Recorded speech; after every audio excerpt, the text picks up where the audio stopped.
தாத்தா நீங்கள் சும்மா இருக்க மாட்டேங்க, ஏதாவது ஏதாவது வேடிக்கையாக பண்ணிட்டு இருக்கிறீங்க.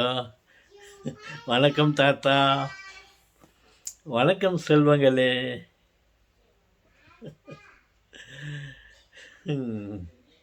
தாத்தா எதனா சொல்லுங்க தாத்தா. பாருங்கள் செல்வங்களே, இந்த நெருப்பாகப்பட்டது பார்ப்பதற்கு அழகாக இருக்கும்.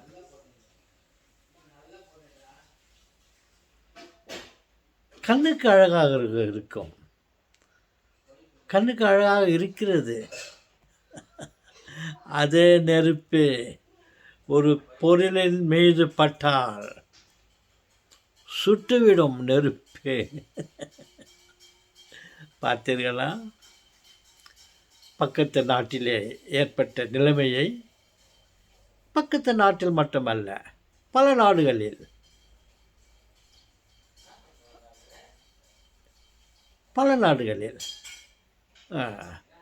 இந்த ஃபாரஸ்ட் மலை பிரதேசங்களில் நெருப்பு பட்டுவிட்டால் அந்த இடத்தையே பாழாக்கி விடுகிறது.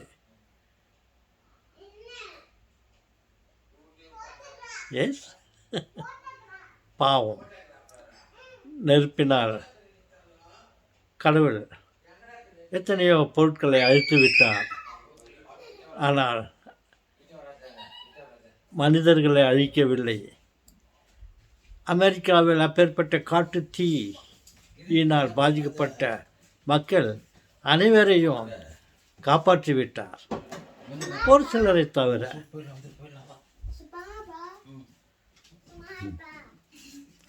ஓகே.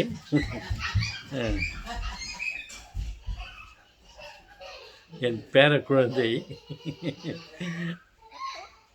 பாட்டியிடம் அம்மாவிடம் விளையாடி கொண்டிருக்கிறது. ஓகே.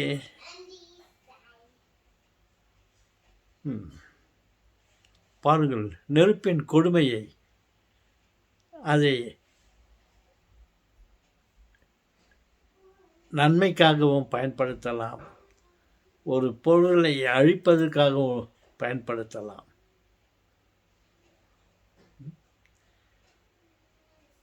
அதுதான் சொல்ல வந்தேன்.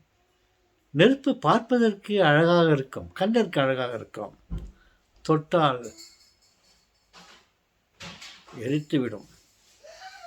இதை மனதில் கொள்வோம். நெருப்பென்று அழகாக இருக்கிறது என்று அணைத்து கொண்டால் என்ன ஆகும்? என்ன ஆகும்?